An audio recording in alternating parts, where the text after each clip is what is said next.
Recently I was asked what my opinion was on the mind. What is the mind? If you go from a biological standpoint, most people think the mind is your brain, that wonderful biological engine that has all the electrical activity firing. Is that really the mind? Some people look at the mind as being a soulful thing. It's your essence. It's who you are. But is that really the mind as well? The way I see it is, the mind is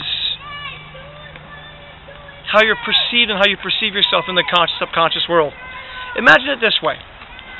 The brain, like a computer, is the hard drive. There's no software in it. Just the brain, just the computer software. The mind is the software that runs the brain. It's that wonderful data that actually runs it. But it's not really your soul. It's not really just a biological thing, because you can put electricity in the brain and it still won't work. So there's something more to the mind. And what it really comes down to is the mind is your personification of yourself in the here and now, the way you perceive it and how you perceive the world and how the world perceives you. So it's a part of you, but it's not all of you. Which brings up the question of the id, the soul, the ego. What is that? Well, if you're religious, the soul is your spirit, your eternal flame. If you're an atheist, there is no soul. However, if you agree on one thing, that energy cannot be destroyed. Physics, basic science. Once you take that into consideration, then energy that powers this biological machine cannot be destroyed. If it can't be destroyed, that means it can be changed, dispersed, or it can just go on to something else. So therefore, that would become the soul. That would be the id, is actually what's inside, which can't be destroyed. Now, the id itself is not necessarily who you are, because, as we stated before, the mind is a perception of who you are. It's a perception of how you see things, and how you are seen. So the id is that energy inside of you that runs the mind, that runs the biological machine.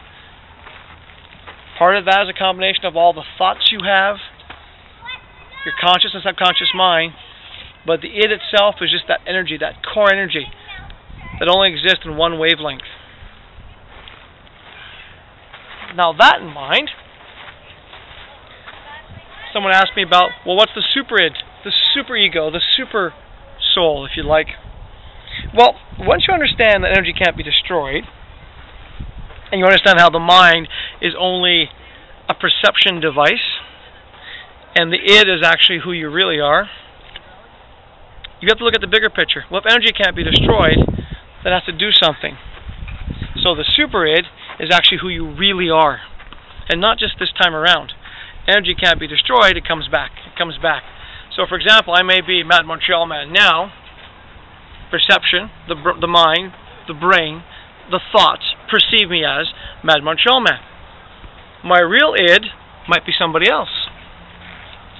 Now my super id is a combination of all the people I've been, all the things I've been. And the super id, when the time comes, looks at this and goes, oh, that was interesting. This id now is only a thought in the super id. Some people think of the super id as a collection of all the energies in the world. Well, could be, but I like to think of that as something else.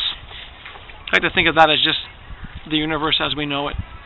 Mad Montreal Man. We'll see you next time.